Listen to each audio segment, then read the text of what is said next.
Conversations with Rick and Eric. Once you know you spend X amount of dollars on something, you're like, all right, I'm going to use this motherfucker. Yeah. I do that too a lot. I feel like he had just bought a backpack before that, but like John carries everything on his fucking Backpack. Oh. Vomit. Sorry, Jimmy John's in it. Yeah. Welcome to my life. Today, I had chicken nuggets. That's it. Oh, no. I know why my stomach's upset. I'm stupid. I tried those things from Rallies that Mark was telling us about. The Buford bites? Yeah. They're terrible. Are they? Don't let anybody fool you. Why? How do I explain them? There's kind of chunks of beef in there with some kind of sauce and cheese, and then they put it in a ravioli and fry it. Okay. It sounds like, cause have you ever seen they have the White Castle like pizza roll things that are like supposed to be White Castle, but they're little pizza rolls? No. Yeah, they're not that great either, so it sounds similar. If it's gonna be a ravioli, it's got to be kind of spicy. Or just be like a real fucking ravioli. Yeah.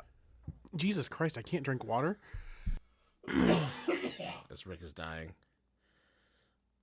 Which I've been like getting back into fucking Chef Boyardee lately. So It can be. I love me. You know what I could do is SpaghettiOs. That sounds good, actually. do you chop hot dogs up in yours? No. Oh. You can buy them with hot dogs in it, but You it's can. better I'm to- not gonna though.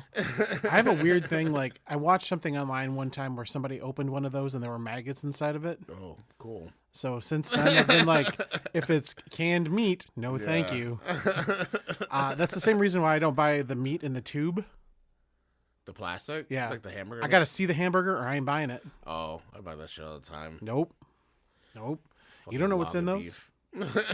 To be fair, let's face it. I'm sure the stuff I'm buying is the same awfulness, but Yeah. I just don't know it. I can't see it. Unless you actually buy a half a cow. People do that though. I've had I more than know. one person. Rachel's parents just did that. Her mom bought like a half a cow and had it processed and got like a bunch of steaks and hamburger and shit all out of it and whatever. Hell yeah. Jesus Christ, phone. Is that you? I have it on vibrate too. It's So a heavy vibrate. well, It's enough to pleasure a person. it is. Anyway, welcome everyone to another episode of Wide Ranging Conversations with Rick and Eric. I am Eric. And I am apparently vibrating dildo Rick. Welcome back to the Trap Home Amityville Studios. We're here for another episode of I don't know what the fuck. Oh, so they have potato salad at Jimmy John's. Gross.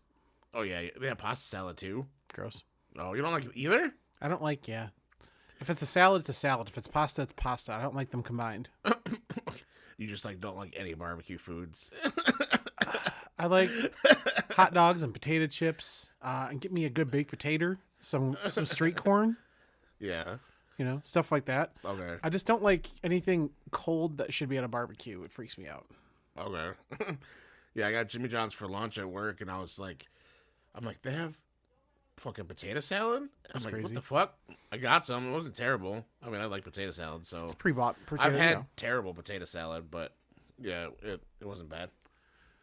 But Taters. yeah, we were already bantering before I just decided to throw the intro in, but that's how it works. Yep, that's how the show does Yeah, work. we're back with acid reflux, Rick. That's gonna be your superpower. Acid reflux, just fucking acid. That's actually what my friend, one of my old coworkers, shout out Matt, actually called me that, and he was like, his nickname was something, oh god, frigid, and mine was reflux. Was he like cold all the time? No, I don't know what that. This was talking like 10 years ago. Oh, I still talk to him every once in a blue moon, but it's one of those like, well, hey, what's up? right. So verify there was sweet pickles on that fucking Wendy's. And then I remembered you used to fucking work at Wendy's fucking way back in the day. I'm surprised Girl. you didn't know about that. Like 20 years ago. I'm just saying. I feel like you maybe would have like smelled. I mean, I'm assuming they smell different. I was young. I was like 16 at the time. Maybe they changed, but yeah. After we went and got that Wendy's and came back, I ate that that Dave's thing, and I'm like, oh yeah, that sure as fuck is a sweet pickle in there. That's why I never liked the pickles from there. I always thought they were off. I'm like, oh, they changed them. These just taste weird. It's because it's a sweet pickle. Sweet pickles are gross. If you like sweet pickles, you're wrong, and I'm sorry. I'm not You know what? Honestly, I'm not sorry. You're just wrong. They're tolerable. The fucking butter ones are. That pisses me off the most. Those ones are gross too. What's wrong with you? I don't know. Who eats a buttered pickle? A lot of people. I want to go back out to fucking freaking pickle because me and Rich went out to their actual store one time. Where's that? In Augrey or something. It's like August. Yeah.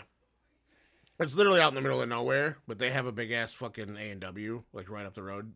Ooh, okay. Like one. Yeah. I know what that is. Okay. You can actually go in and shit. Yeah. But we had to go out there for something for her work at the time, and I'm like, let's fucking go to freaking pickle. You can go in there and get flights of pickles. Like sit down they have tables in there, and he'll like you can pick out whatever the fuck, and he'll bring you out a flight of pickles, and you can try them all. They have like so much fucking. They have garlic ones and everything else. I don't know if you dig garlic or not. I don't know. I try it. Yeah, and they have like spicy pickles. Yeah, and... right now that would be the death of me. Because after catching them all, I still haven't heard back yet. So. Oh. They're just We need to name that Pokemon. let's not name that on here. Hang on. There's a funny. This is a really good segue to the movie though, and I don't know if we want to do that first or not. Fuck it, sure. Because the poop Pokemon that we were talking about. Speaking of poop Pokemon, wow, that's a tongue twister. Poop Pokemon. Can you guys say it too? Say it with me. Poop Pokemon. Speaking of poop Pokemon, we at the very I'm talking last second here. Eric was like, "Hey, watch Wonka," because we were talking. Well, I've only seen the first 2 episodes of fucking Quiet on the Set, and I feel like if we're gonna do it, we might as well just cover the whole fucking thing and just rip the Band-Aid off of fucking terribleness all at once. It's true. And I didn't want to fucking ruin how fucking joyous the experience of Hoochie Daddies was. It really was on Soul. So I did not want to fuck that up. Oh Christ! I love them so much. And I'm like, I don't want to have this fucking just terrible, sad fucking child rape shit right in front of Hoochie Daddies. So I'm like, yeah, literally at the last minute, I'm like laying in bed, half asleep, and I'm like, I've already seen one. I watch movies. If I watch a movie by myself, I have fucking terrible ADHD, and it literally took me 3 days to watch it because I'll start watching it until I'm like, all right, I need to fucking switch to fucking YouTube and just yeah. And so it took me a couple days to watch it, and then me and Rachel sat down and watched the whole thing on Sunday or something like that. So I've seen the whole movie like fucking twice, and I was like, just watch Wonka. It's fun. It's Wonka-ish. It's a lot. It's like sometimes I forget because this is definitely like a family movie. So me watching it as an adult, I'm like, what the fuck is this in here? And I'm like, oh, it's not supposed to be taken disgusting, Rick. Yeah. Like, yeah, we were, when we get into the movie, I'll bring it up because Rachel brought up one thing and she was like, that fucking Quiet on the Set thing ruined me. With the fucking scene when him and the little girl were fucking dancing with the balloons and shit. Like, yeah, she's like, that fucking show ruined me. Because she's like, this adult should not be dancing with a child. I'm like, I'm pretty sure he's only supposed to be like 17 or something, but regardless, yeah. That's where I kind of was like, how old are these two kids? Yeah. How old is Wonka? They don't really. They never specify how old he is in the prequel movie. He's just kind of a cryptid, right? So this is officially the best movie, or the highest rated movie, I should say, that we've covered on the show. So, but yeah, Eric was like, "Hey, at the last second, let's cover Wonka," and then I'm gonna tie everything together from that thing I talked about like 20 minutes ago, probably. Poop Pokemon, Wonka. They're covered in chocolate at the end. Wonka 2023. 2024. When did it come out? 2023. Oh shit. Okay. Spoiler alert: if you had not seen the Wonka movie yet and you plan on watching it, yep, don't listen to this for the next hot minute. I can tag it in the fucking description. But when we're done with this, they have risen. And the they we speak of are our lovely ladies of the Hoochie Daddies. They're back. No cap. They're back. They're better than ever, and they still don't have microphones. And I loved every minute that we were there. And then let's fucking dive into the fucking Willy Wonka world of wildness. Ladies and gentlemen, grab your popcorn, pop, and alcoholic beverages. It's movie time with Rick and Eric.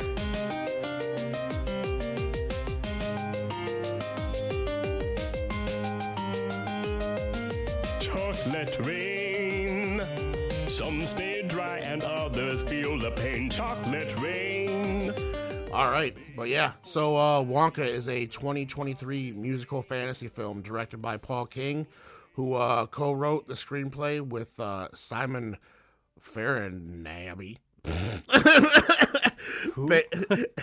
Based on a story by King. It tells the origin story of Willy Wonka, a character in the 1964 novel Charlie and the Chocolate Factory by Ronald Dahl. I'm probably fucking ruining all the names. Showing the early days of the chocolatier. Yeah, IMDb gave this a 7 out of 10, which is pretty damn good. This is officially the highest ranked movie that we've covered on the show. I said that about Saltburn, or no, maybe it was something after. No, it was definitely Saltburn. No, it was Saltburn. Yeah.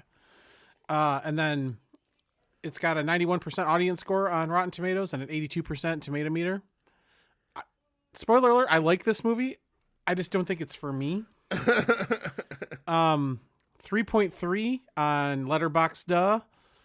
And with all that fun shenanigans, I say we get into this, guys. What do you say? Scrub indeed. That was a child's phone. Sorry. That scared the crap out of me. So we open with the credits with pure imagination singing in the background. And all I can think about is that Family Guy version of that song. Take a drink and you'll sink to a state of pure inebriation. You'll be tanked like the whole Irish nation. That's all I can think about now. Yeah. I actually had voice for that. That was pretty good. We start off with a ship at sea. The background is what I think peep vomit would look like. Peeps, like the marshmallow peeps. Yeah. It's bright pink and yellow, and it's just right there. It's kind of, And I watched this on my computer with better resolution, so it was like, woo, colors. Are you a peep person? I like stale peeps. Oh, you're one of those people. Yeah. I don't like peeps in general, but my Aunt Rach likes the fucking stale ass. Yeah, she's got to open them, let them sit for like a day and a half, and then eats them. Dog, I like old donuts better. Like the more stale they are, the better things are for me. I think it's just my Italian blood. You'd make it as a homeless person. Well, we'll see what the future holds. We zoom around and listen to some guy whistling on key, which is pretty impressive on a boat. There's a guy a kid who stands on the top of a mast in awe. Look at mast. Is that right? Is that a mast or is it a mast? It's a mast. I think it's a mast. The closed captioning. Yo, woo! Hit that closed clap, girl. Let me give you the closed clap, baby.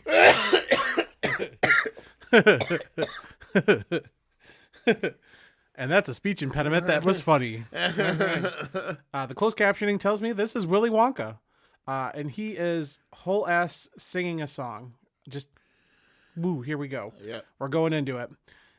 This guy kind of looks like Tim Curry's son, which I sent Eric a picture of them side by side. Yeah. Looks pretty close, honestly. That's Timothy Chalamet, right? Yeah, I didn't know he was also in the Dune movies. Is he? Yeah. Quite the thing. And then he just goes, Land ahoy! And then we get the title card. Wonka. The ship horns are honking. You can tell some bomb-ass song is about to pop off because there's some montage shit happening. The They sing the song. I'm not going to do the songs in this because A, copyright, but B, I don't, it's not my thing. This is crazy. He goes, I have seven silver sovereigns in his pocket and a hat full of dreams. Yep. That's crazy. And then he comes down to none. He really does real quick. Then he has a whimsical musical transition about being poor and pulling himself up by his bootstraps. And then jumps on a car to get into town. That was pretty crazy. Oh, I didn't catch that. Yeah, he just like that's how he gets off this boat and just kind of like, whoop, I'm on a car, and then he's like just riding on the car. He stows and then he jumps off of the car like equally as leisurely, kind of like Mary Poppins, and does a little spin across this street light. Yeah. He strolls down the street and is taken pretty much by everybody for a silver sovereign. Like as soon as he gets off of there, that shoe polish kid. He's hood as fuck. He got him so many times, and he's just like, oh, damn. And then, he got charged for daydreaming. There's another thing too.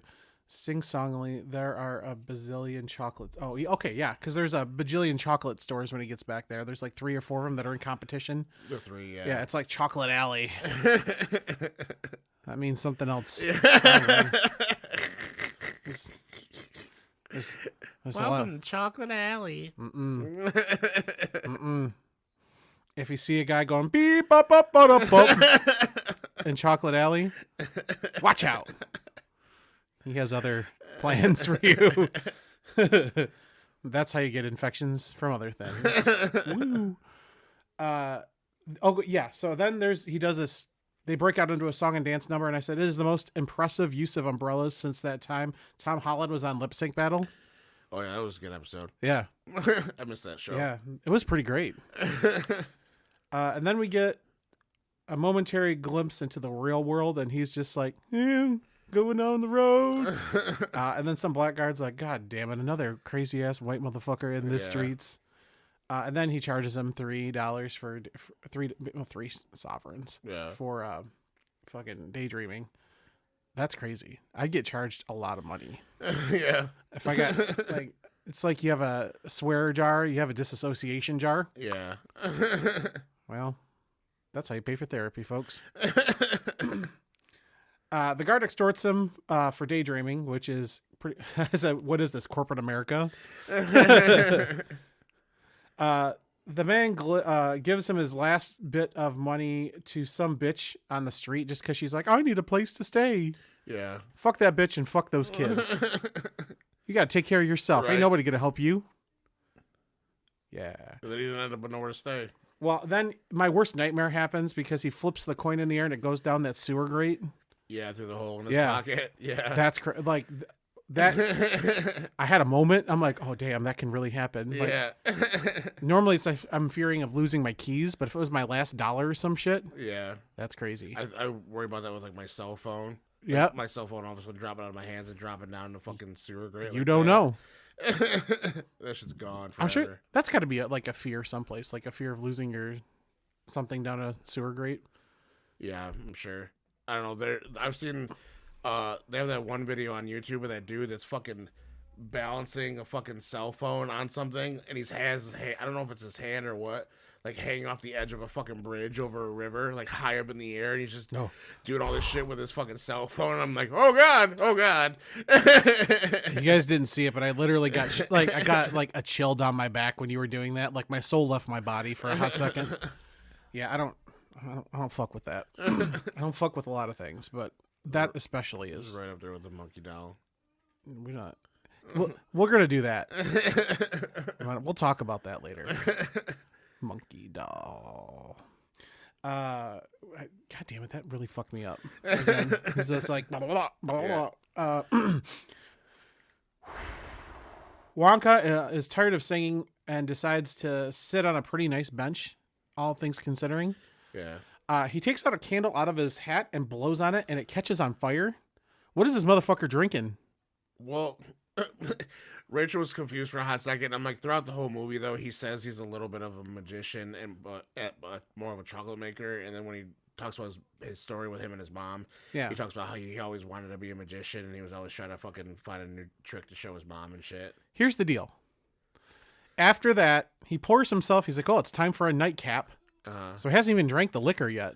That is whatever that is. It is thick. It was chocolate. Is it chocolate? It was hot chocolate. It does not look like chocolate though. Yeah, it's hot chocolate because he pulls out the fucking thing, all this shit out of his hat, and then he pours the chocolate, and you can see the steam and shit. It's just hot chocolate because then it freezes when fucking dude's dog attacks him, the fucking crazy ass man with the unfortunate teeth. Yeah, and he pours I thought it was tea, but I guess hot chocolate. The thickest hot chocolate of all time, and a dog named Tittles. The dog's name is Tittles, everybody. And a dude with the deepest voice I've ever met enter the chat. Yeah. Willie follows the man he just met with a dog named Tittles again, everybody. This is basically Grindr, the Industrial Revolution edition. He takes him to a place called the Scrubber and Bleacher. That was a good accent there. The woman who is also what the fuck? Who is in no mood for games, wants to know where her gin is, and which, honestly, gin is fucking disgusting, and I'm not going to apologize for that either. Gin tastes like Pine Sol. Why are we, sucking at the teats of that one bitch who's the Pine Sol lady? Come on. I used to drink gin for a hot minute. Did you? Yeah, that Bombay Sapphire shit. No, it's not it. Yeah, it's. I mean, if you get shit gin, then it's fucking gross. But that was still kind of rough. Shout out Matt Mays. He probably doesn't listen to the show anymore. Remember when he was Gin Mays for that while when he just drank nothing but gin? Yeah, I'm pretty sure it was Bombay. Yeah. Yeah. He'd be like, "Yeah, can you pick me up this thing of gin for whenever you're coming over to this, party we're having or whatever?" And you go and it's like $40 a bottle, and I'm like, "Sir." Yeah. This is back before the inflation days too, so I don't know what the fuck he was thinking, but yeah, him and I think Jason's drinking tastes have lowered because I think the last bottle of whiskey he bought was from Sam's Club, and it was like a gallon, like a gallon jug of fucking Sam's Choice fucking whiskey and shit. Yeah, it's no thanks. If y'all like gin, cool. I'm happy that you like gin. Rick does not like gin. So he deep voice man goes, Mr. Wonka is temporarily embarrassed. And I'm gonna start using that when I'm broke as fuck now. Oh, I'm embarrassed. I'm temporarily embarrassed. That's crazy. Use that in your everyday vocabulary, everybody. Wonka is a magician, an inventor, and a chocolate maker. A true triple threat, in my opinion. Miss Squirrelbit has a helper, air quotes, named Noodle. I thought that was crazy. She tells him to read the small print on this thing that he's gonna ride. Whoa, he's trying to read. Yes, signing the contract. Let's not. There's no child porn in this. She tells him to read the small print. And there's a comically large small print thing that happens where he unfolds it and it's like 30 feet of small print. Come on. What honestly can you put in there? Like, it's 15 times the 15th on the Sunday of Easter. And there was a shilling per minute. Yeah. What's crazy? Yeah. Come on. Don't listen to Noodle. She's damaged is what she says. And she said she has orphan syndrome. Yeah. They never explained that. Is that a thing that they just use? Made it up so like he would ignore what she was saying. My favorite part is hang on, we'll get to it. I'm jumping ahead. There's a guy that throws up every time they say something, and he's my favorite part. They say orphan syndrome like 100 times in a row then, and then she's taken in Noodle because, well, free labor, I guess. Yeah. Let's face it. Burly Voice Man is about to wallop him when he realizes that he's the rest of us and just agrees to the terms and conditions without reading everything. He's like, oh yeah, that seems fine. Everything's going to work out. Right. You ever think of how many of those things you just click OK? Nope. On. Lots. because genuinely that we don't have time to read them because we'd be there for, well, even for the Apple Podcast thing, which we're on Apple Podcasts. Shout out Apple Podcasts. There's like this long of an user agreement on there, and I'm like, I probably just, there's just gonna be some big ass burly woman that's gonna be like, all right, I'm here for 6, and I'm gonna have to do it. I agreed. I agreed with the Apple Podcast terms. We're gonna have to do it in the shower, and I'm just gonna have to get over it because this is what I did. Why in the shower? I don't want to. I'm not on my bed. That's just gross. Take it down in the basement. Yeah, it's close enough. Yeah. Get in the tub, bitch. Get on the D&D table. No. The D&D table is on sawhorses. Let's not get on there. That's a different story. Remind me, ear note, that we're going to talk about the dumb story about how I got the D&D table. Okay. They know it. You know it. Internet doesn't know it. And it's a fun story, so we'll tell that later. Miss Scrubbit loves Mr. Wonka, or leaves Mr. Wonka and goes to sing/beat the help a little bit. She locks that bitch Noodle in a cage. That's crazy. In the coop. No, come on. Cage, coop. I don't like what's happening right here. And then we have a video game sleep transition to daytime, and Wonka is off to make some money. He stands outside a building feeling a wrapper and says, "Here we go, mama." It's going to mean something else down the road, and we're all going to cry about it when we get to there. So he pulls out an extended sigh and then begins to panhandle. It's the marvelous morsel, an incredible edible, an unbeatable eatable. This motherfucker should work for like a weed shop. Can you imagine if somebody said that shit to you and you're like, "God damn, yeah, all right, what you got?" Only Wonka makes. I'm not gonna be able to sing it like this, but I wrote down this note. It's only Wonka makes her eyes pop out of their sockets, but he sing-songs it, sockets or something. What the fuck? Maybe leave your eyeballs where they belong. Anyway. So then we have Mr. Slugworth looking like a gang boss. I want to know why the fuck there's chocolate that makes you fly. Yeah. Because that happens. Mr. Figglebirder. And then Mr. I called him Mr. Proudnose. But I think it's Mr. Proudnose. Mr. Proudnoses. That's better. That's funnier. Which one's the one that goes... With death. He always crosses his eyes. That one. Okay. Mr. Figglebirder or whatever. Down the road, every time somebody says the word poor, he just goes. He's got a little acid reflux about the poor. And I do have a joke for that later. So I wanted to immediately. I needed to say that. So that's like my favorite part of this. A business. Oh. So he goes and he shakes Mr. Slugsworth's hand, and it's a business handshake, which means basically I have to break your fucking hand. Yeah. And then he's going off on what's in the chocolate, and he goes, "It's salted with bittersweet, with the tears of a Russian clown." Yeah. What?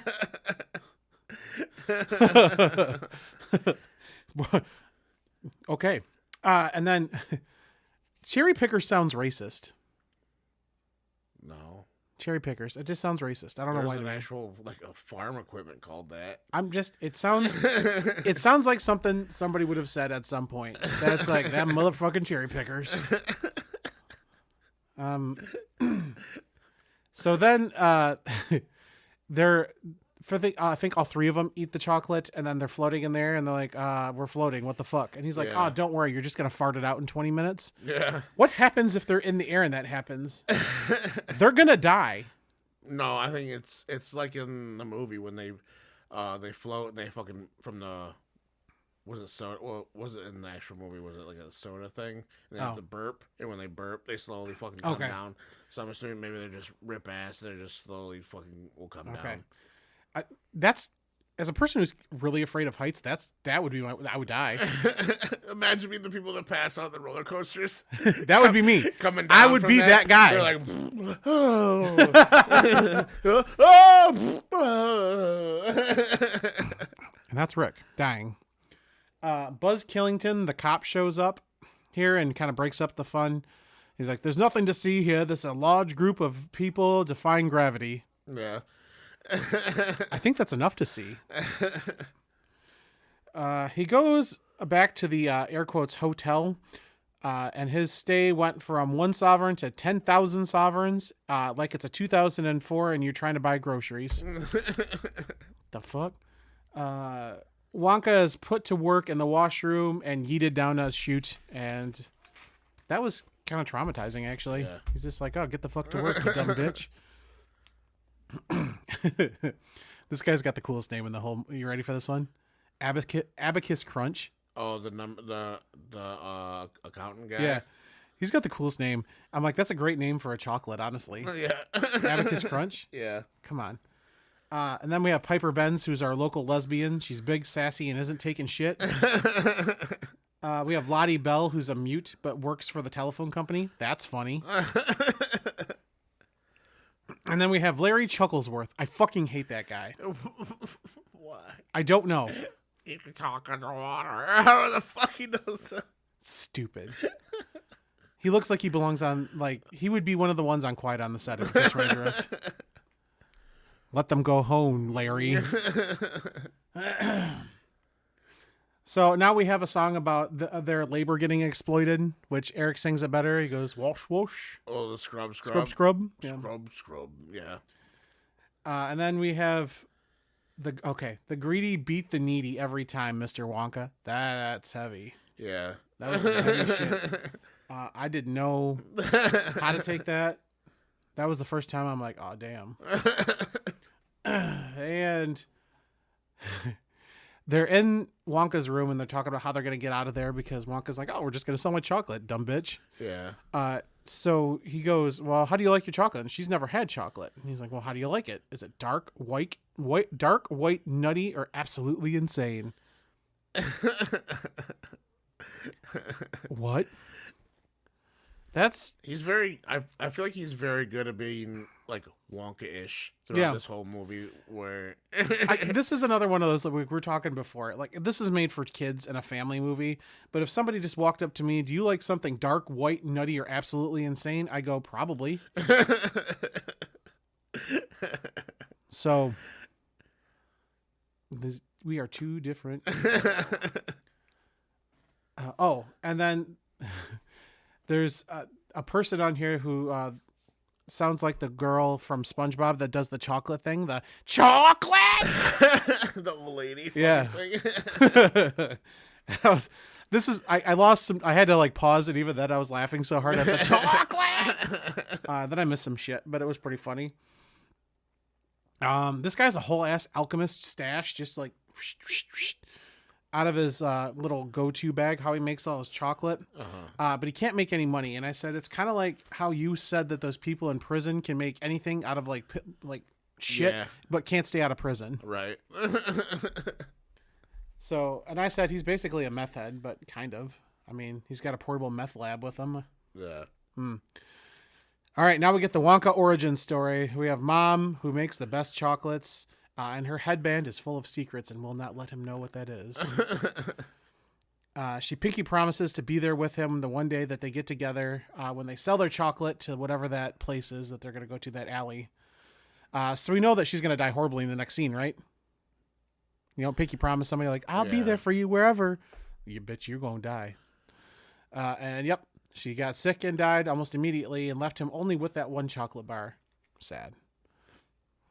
He makes a lightning bolt candy that 1,000% looks like an edible. It looks like, yeah. Yeah. And then we're going to take our time to go 1,000. More on that later. And then there's the double huh. Oh, yeah.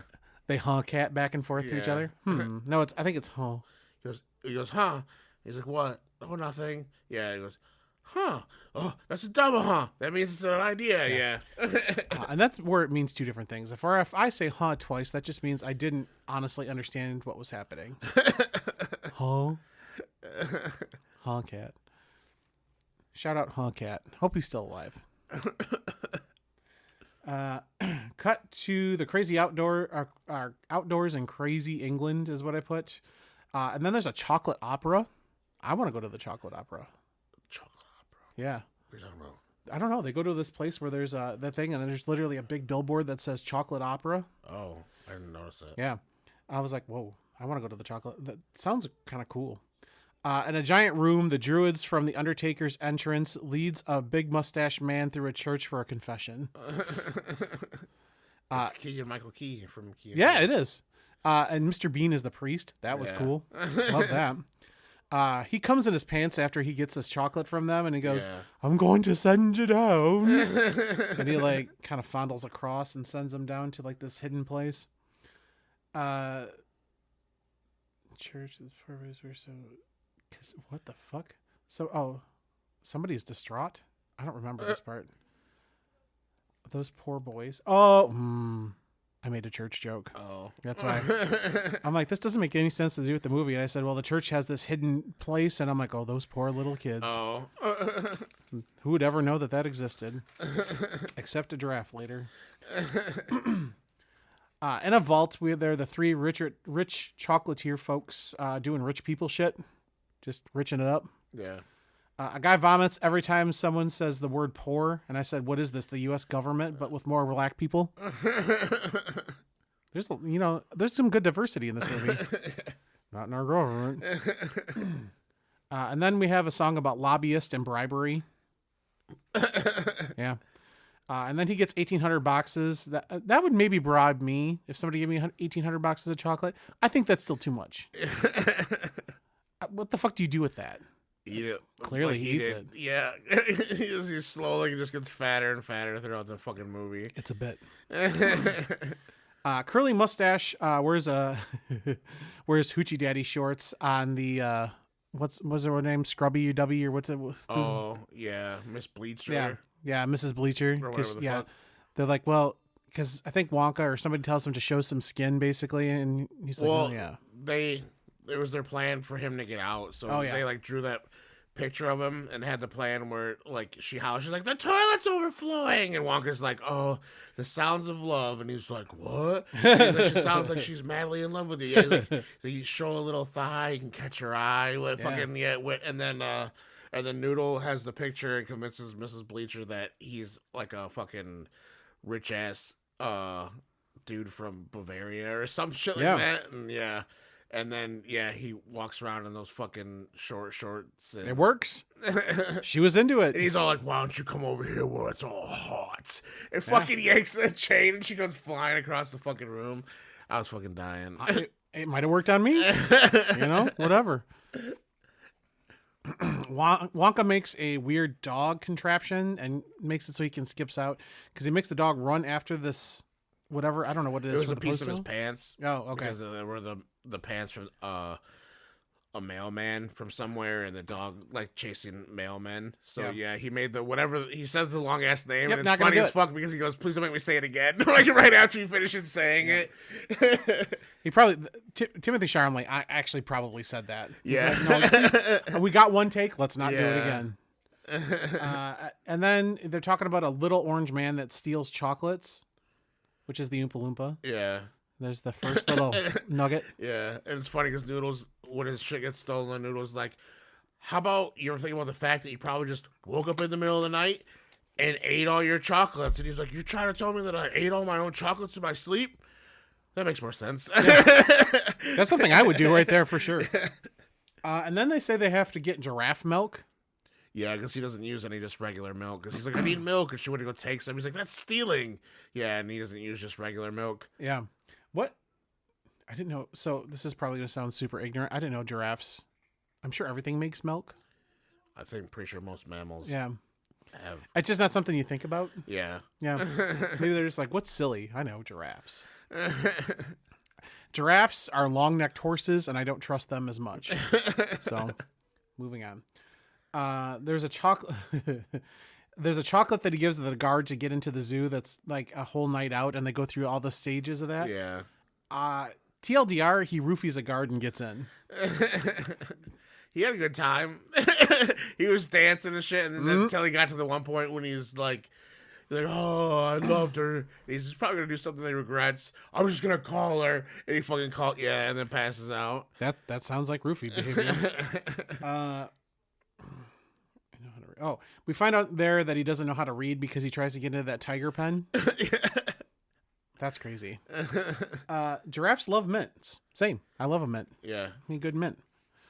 For once, I agree with a giraffe. Never thought that would happen. Then we get the noodle backstory, which is actually pretty sad. It's just like, hey, I'm an orphan, and I got yeeted down this thing, and I've got this insignia with an N on it. Yeah. And they don't know what's going on there. And they float away in balloons, and they do cartwheels on a roof. That's scary. We all know how much I like heights, so let's not do that. The police meet outside and give him a fountain swirly, trying to get him to tell where his chocolates are. That was weird. Or he just tells him not to sell there. No, that's what it was. There was like muscles. Yeah, and he fucking taps his, or he shoves his head underwater and then tells him not to sell any fucking chocolate anymore. Pulls it back up and he's like, "Did you hear me?" And he's like, "No." So he does it again. He does it again and pulls it back up. He's like, "Did you hear me that time?" He's like, "I got water in my ears." He's like, "Oh, that makes sense." Yeah. And then they call themselves officially the Chocolate Cartel here. That's crazy. That's something I would say, but would never call it in a movie. So good for them. And then we get a song about some dude giving a guy Riz because he's like, "Oh, I'm never going to ask this girl to marry me." And Wonka's like, "Blue Chew." Oh, no, he asked her to marry her. And she's like, "Are you going to take me on adventures?" And he's like, "Probably not." Yeah. And she dissed on him. And and he was sad. And then he had a fucking, the giraffe milk macaroon, and it made him feel 100 feet tall. It was Blue Chew. It was Blue Chew. It was a Blue Chew. Yeah. Because there's chocolate. Then there's chocolate. Sorry. What does that mean? I guess no. Let's not go into that. Yeah, there's chocolate, and then there's chocolate. There's chocolate. Then there's Blue Chew chocolate. One of them will keep you erect for multiple hours, and it's not the Blue Chew. Yeah. Wow. All right. The police catch on and want to find what the real problem here is. Is it the chocolate profit? It's the chocolate profits, not the unsolved murders here. Yeah. Just like real life. Yeah. So cop even says to him, he's like, "Shouldn't we go solve all these unsolved mysteries?" He's like, "No, the chocolate thing is more important." Yeah, hell yeah, it is. Wanda sets a Kevin McAllister style trap to catch the orange man when he goes to sleep. And he catches the Oompa Loompa, which he's himself Lufty. Who is that actor that plays him? He's like a pretty famous actor. I didn't write it down. I don't. I just remember that he got busted with a prostitute back in the day. Yes, you do. You know? I can't remember his name either. But to take a half step back, when they're selling all their chocolate on the streets, he's getting away through the sewers. Oh yeah, okay, yeah. Yeah, he's dipping through the sewers and shit. Because homegirl from the laundry thing knows all the sewer systems because she used to be a plumber. And then she used to be a plumber? She says that plumber by trade when she introduces herself. Oh yeah, that's the lesbian, right? Yeah. Come on. I can clock a lesbian from a million miles away. The Oompa Loompa beats his ass and steals his chocolates, which that checks out for an Oompa Loompa, I think. You know, they do that sort of thing. And then the washed gang. That's what I call them.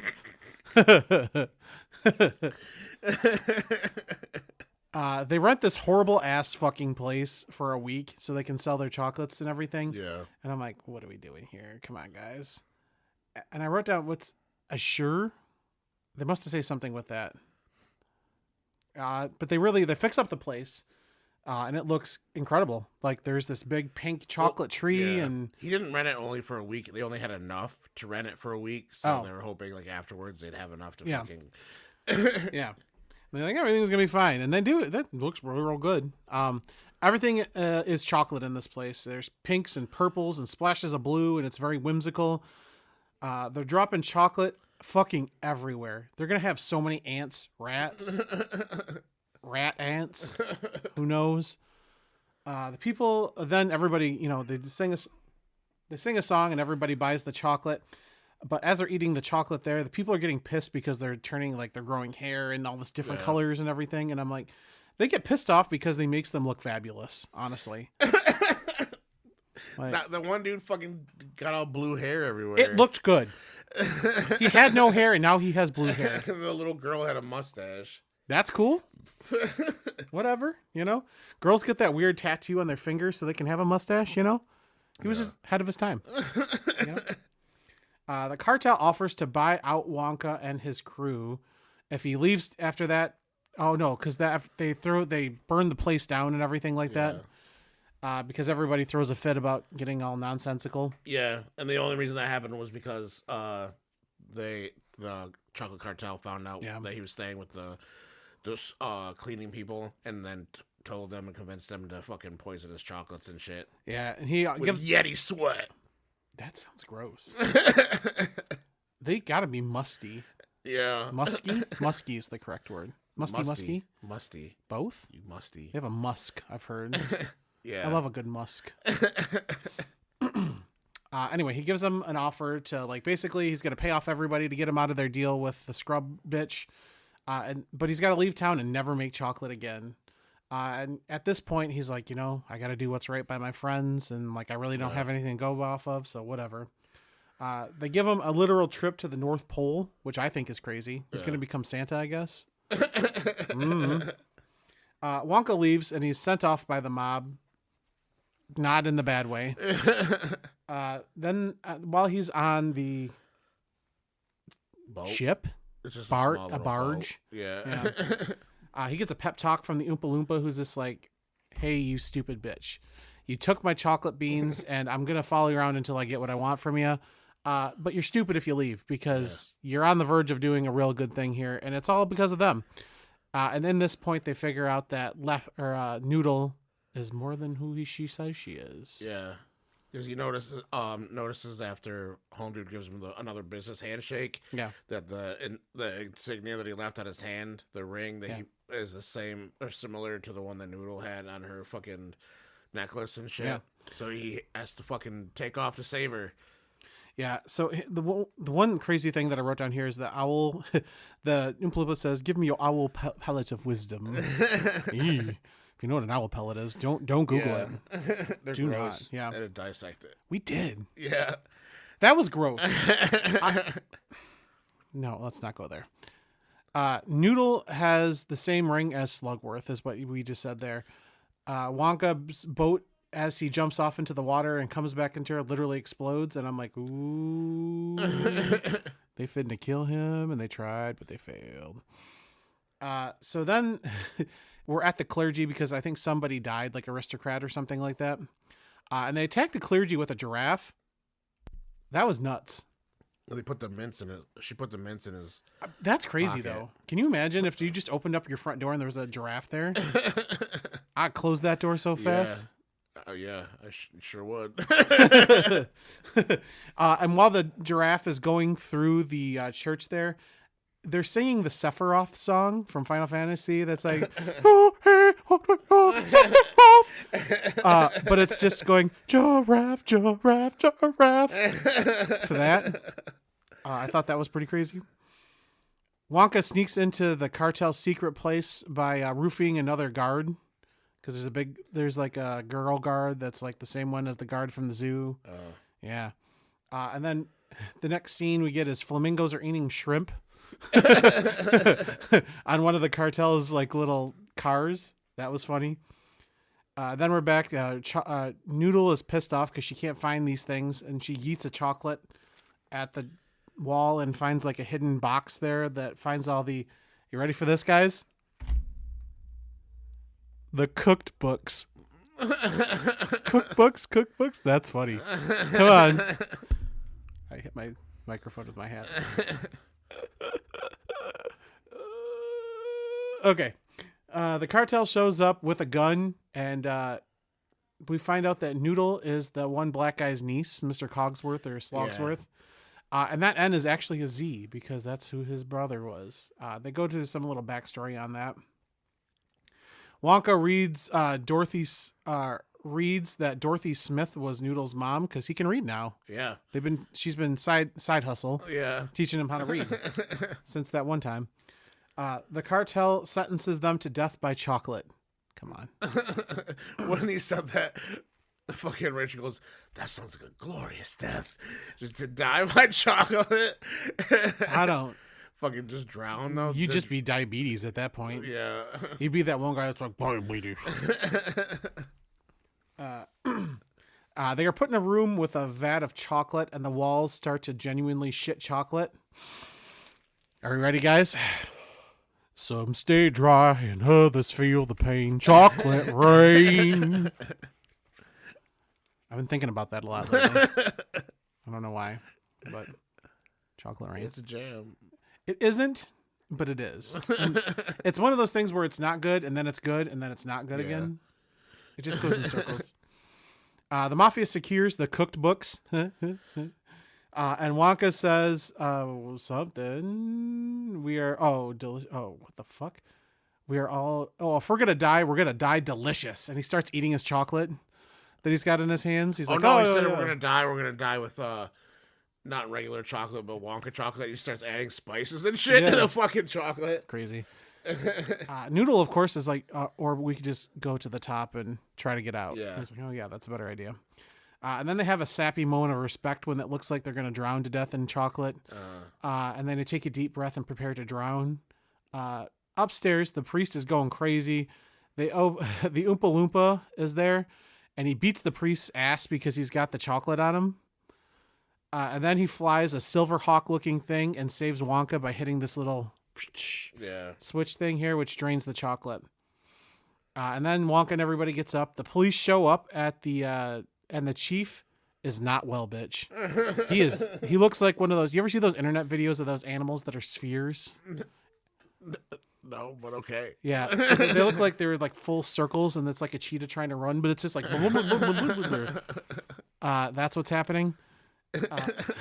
He goes out of the car. He's like, the car shrunk. I say the same It thing. just made me think of fucking Big Fat from Workaholics. Remember that episode where they get Adam's cousin a job and he's in a wheelchair and they call him Big Fat because he's just a huge fat dude and he's stuck in the back seat and he's like beatboxing. He's like, "Hey guys, I'm stuck. Help!" Why is that just a Roomba? The Roomba, "Hey guys, I'm stuck over here. Move your shit." Somebody make their Roomba do that and then send it to me.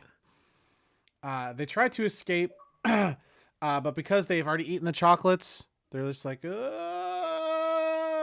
start floating away. Oh, damn it. I made a colonoscopy joke in here and I missed it. Wait, let's go back. Wonka Noodle crash the party looking like they're into a chocolate a little too much, or they just prepped for a colonoscopy. Oh. Yeah, that's my joke there. Stupid. Let's move on.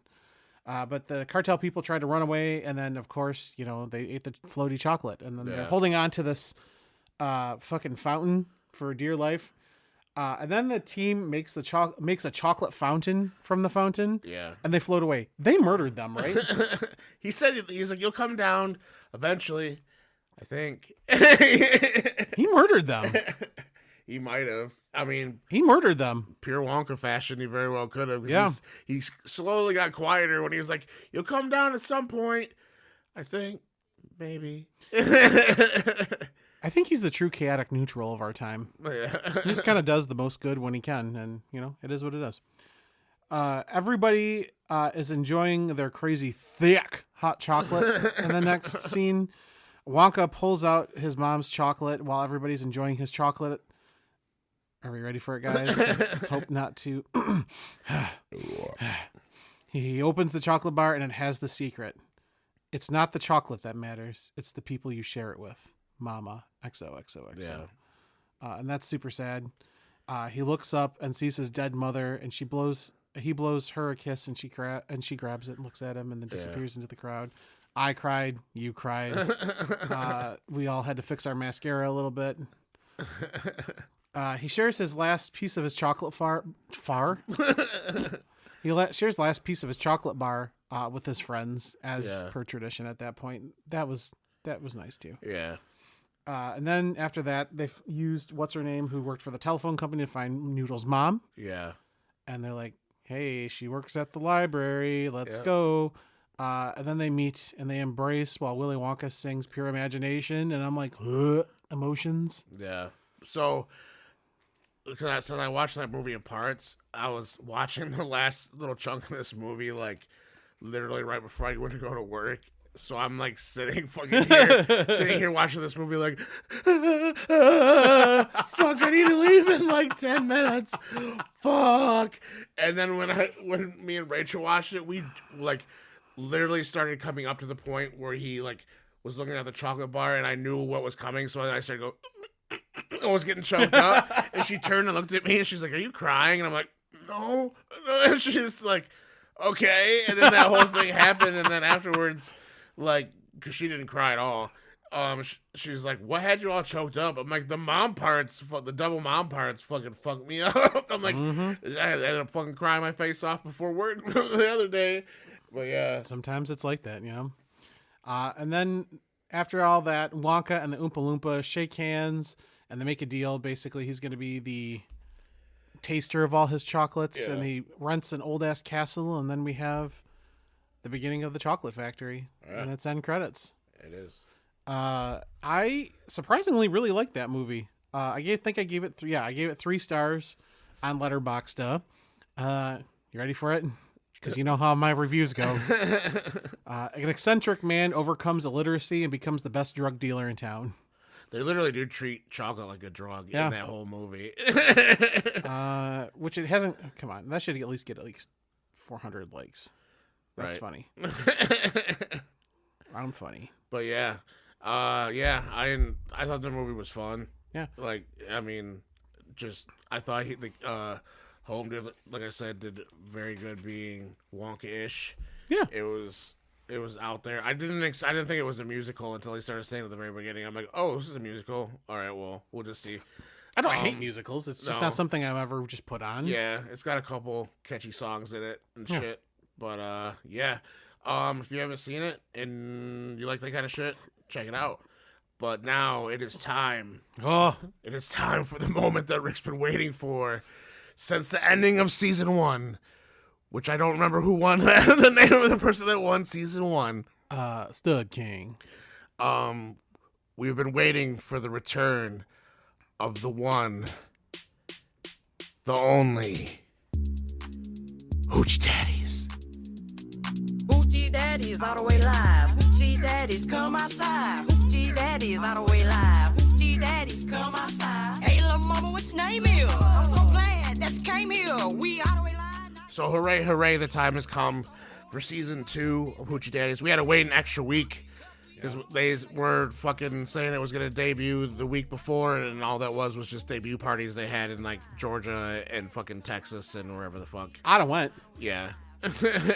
So we had to wait for this Tuesday for fucking Hoochie Daddies to pop up. Rachel decided to join us on fucking Discord while we watched it. She had a good time. And she said that she's just gonna start watching with us now when we start watching it. We're a fun watch party. Especially with so this is a special. This show holds a special place in my heart because I think it's you said it, and then this kind of emphasizes what our show is your hood tendencies, my queer tendencies, and we have a good intersect right here, and it's beautiful. So 1,000. And I even wrote down. Are you ready for the well? I've got the Woody quote of the week on here too. Okay. So because I can't remember shit unless I write it down, but it's season 2, episode 1, strap put. So they're in Houston, Texas this season. Yeah. They rent a kind of a fly ass Airbnb. It was 35 fucking degrees. Yeah.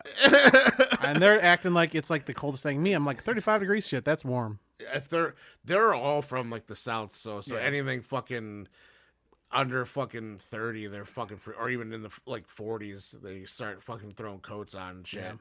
When I lived there, I walked around with like no coat when it was like 35. Everybody's like, "You ain't cold?" I'm like, "I'm from fucking Michigan. This is like spring." Correct. Is it above freezing? It ain't bad. Yeah. So we got to, this is kind of like a Drag Race where you get to meet the queens. This is kind of like the Meet the Kings season, right? Episode. And the first, well, I didn't do it in order as they came out, but I wrote them down. The first one is the Jack. She's 32 from Louisiana, but now is in Dallas, Texas for this. She is strategic, quick, and very competitive, but she calls herself Fly Tie. That was a funny thing she said. And then we have Nellie B. She's 32 years old from Lexington, Kentucky. Served into the Army. She's a model, a fitness coach. Yeah, coach. Fitness coach and a motivator. She refers to herself as a goofy, nonchalant asshole, which, if you didn't hear that, that was me patting my chest for the represent. She also has Chosen tattooed on her throat. Yeah. I thought that was kind of crazy. And this is the second person of the episode who's going to say, "I'm a jack of all trades." Yeah. I wrote that down too. Okay, I put what they looked on here, but nobody cares. And then we have 24K, which I'll expect my check in the mail. I'm older than you. We've been saying 24K in wrestling for longer. You can just send me a chain. Yeah. I'll call it good. It'd be great. Dude, Shit. that's $125 for that fucking chain. I might do it.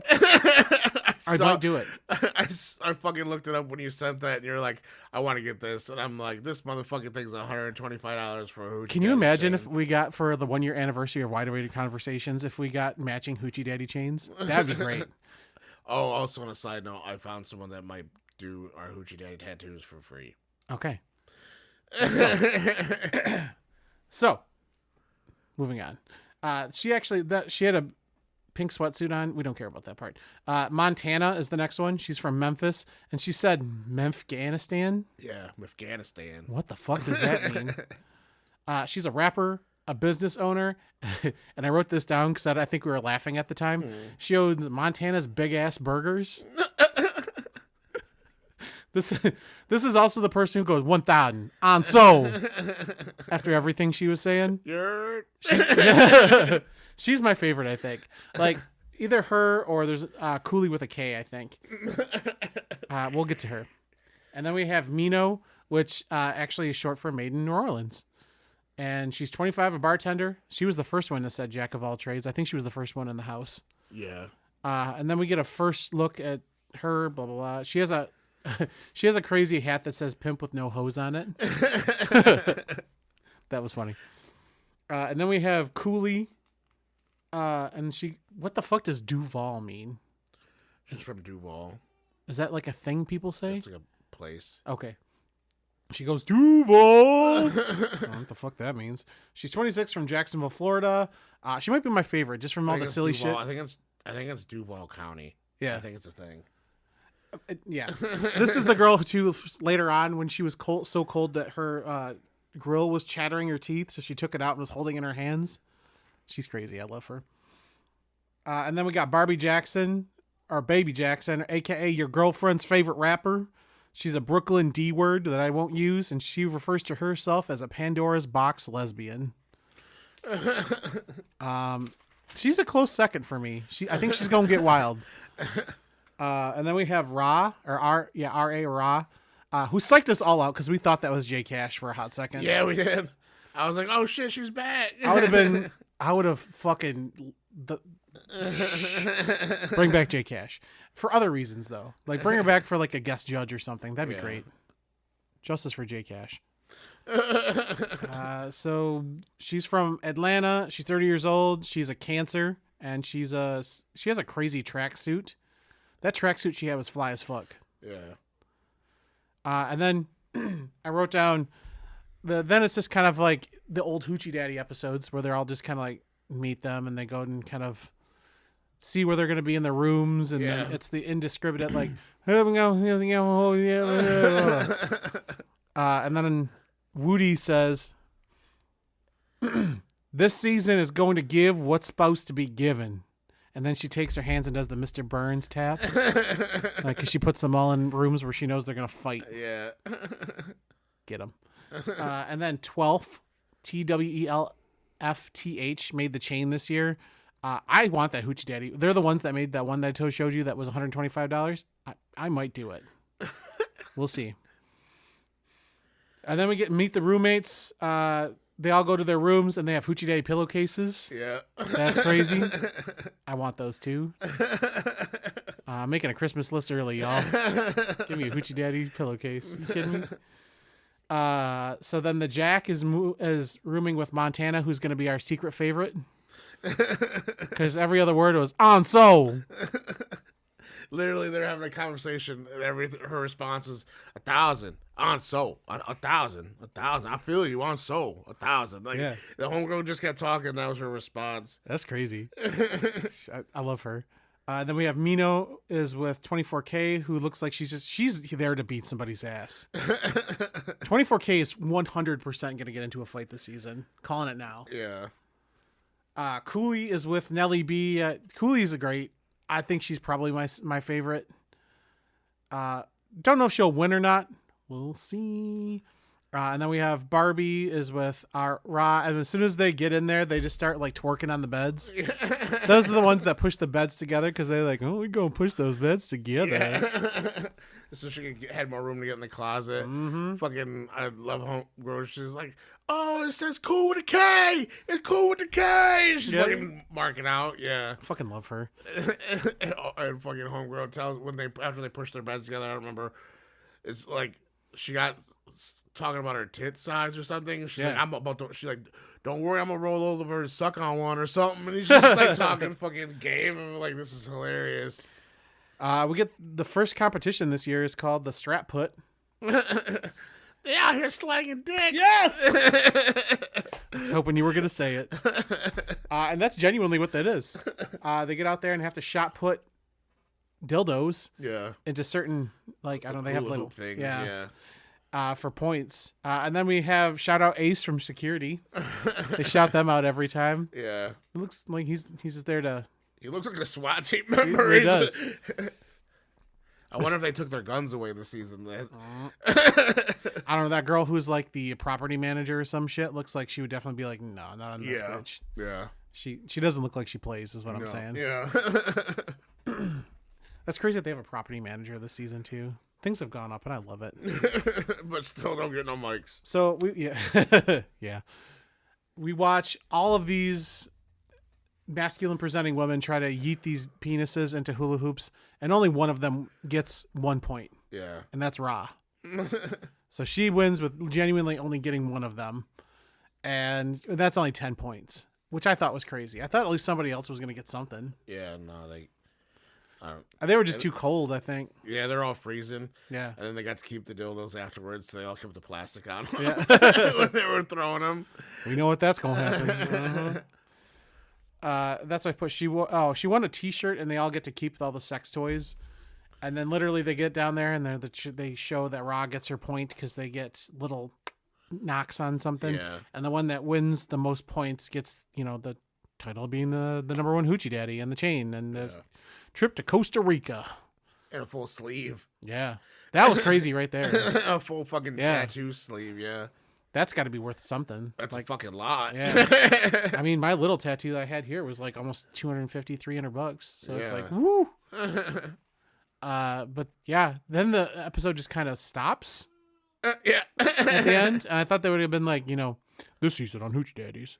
But I think I don't know what they're doing. They're done filming. I know that because they filmed in January this year. Yeah. Actually, that's pretty quick turnaround for 2 months to film everything and start editing. I mean, they're only there for like 2 weeks. So. Yeah, that's true. What sucks is they have this really big ass backyard and a bomb ass pool, and it's like 35 degrees when they were in They're not Texas. going to swim in it anyway. Why? They're all black. Black people can swim too, Eric. I know, but a lot of them don't like to. Especially women if they're going to fuck their hair up. That's true. Not being racist, just spitting facts. That's true. I'm like, come on, man. I would do it, but again, white. Like, I mean, my cousin Randy was like a fucking swimmer. Like she in high school and was like really good, like Olympic style fucking swimming. But hell yeah, yeah, fucking black women that spend a shit ton of money on their fucking hair ain't getting that shit wet. That's true. Nothing. They sleep sitting up. I mean, same, but for other reasons. But I'm really excited for this season, honestly. We're going to talk about it. It's once a week, every Tuesday that happens. So if you don't like this, sorry. It's probably going to be smaller increments throughout the season. It'll be like we do what they did this week. Highlight, low light sort of thing. I think would be good. What was the Woody quote of the week? I did. Oh, this gonna give what's got meant to be given. Yeah, I showed the trailer for this to one of my coworkers, and he's like, "They all look like Lil Wayne." And I'm like, "You're not wrong." I sent this also to my stylist who cuts my hair, and she's like, "Oh, hang on, she says something funny about it." But I've been showing this to everybody, and I'm telling this to my coworkers too. I'm like, please watch Hoochie Daddies. So, Woody, we got you, girl. We're trying to get you this. Let's see here. It's like if RuPaul and Flava Flav had a show. Kind of, yeah. So, shout out Alicia. But yeah, that was that. I'm super looking forward to this season. It's gonna get wild, I think, because they're gonna already talk about going to clubs and shit. So yeah, I watched the actual trailer for the season. Oh, there's fights. Of course there is. Like boxing match fights they do again, but like fights. Yeah, like come on, two big bitches fucking throwing hams in the middle of the fucking like fucking fights. So yeah. It's gonna get good. Yeah. And of course in the trailer, like the fucking all the club scenes is just like bitches with their asses shaking and them throwing money and shit and whatever. It's a music video. Yeah. Yeah. So all right. But I think that takes us to the end of the show. Yeah. Thanks for sticking around for this one. You're a real one. We talked about Chocolate Rain and Hoochie Daddies and I don't know, me and my acid reflux. It's a win. You can follow us on Instagram at Wider Range of Conversations. I'm not charted at all my socials. Eric is _Eric__989. We're kind of pumping it out there a little bit, but we're doing Mighty Morphin Millennial Rangers now. Yeah. I want to hold off so I can get a full media scrum. Yeah. Probably when we get them a couple more episodes in, I want to have a few in the can before we get the full like Instagram and push everything out there. Right. Or I'm going to do it this week when I have a couple days off. Find out next time on Dragon Ball, not Z. Right. But I think that's it.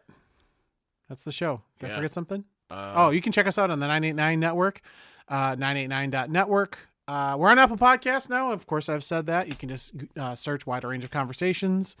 Check it out. Share it with a friend. Help us out. We're doing pretty good on some numbers now, so let's keep this momentum. Yeah. We may or may not, I don't know if you did whatever, but we may or may not be having a merch table at our Pride Festival here in town. Yeah, I got it. It's I have until May to do that, so yes. Okay. Well, I'll split it with you. Just let me know. We'll talk about it more when we get closer to it. Because I got to fill out an application for it. But yeah, so it's going to be the 989 network, probably going to be there, but it's us. Let's face it. Yeah, so. It's probably, yeah. So we got to get hella stickers made and shit. Yeah. And whatever. Come see us and talk to us, and then when we run out of shit, we'll leave. Maybe Rick will be shirtless with his Hoochie Daddies chain on. Nobody wants to see that. Honestly, people want to see that. People have asked to see that, and I still think that's weird. But we can get you spray tanned and everything beforehand, so you're all. And that's on Grown Up Fat. So when people see with your shirt on when you're kind of still chubby, and they're like, "Oh, I'm into that. Show me more." I'm like, yeah. But yeah, so we'll check you guys out next time around. We said make sure to check out Mighty Morphin Millennial Rangers. You can hear all of our dumbness talk about Power Rangers with Sean. Yeah. And yeah, so we will check you guys later. Peace out. Bye.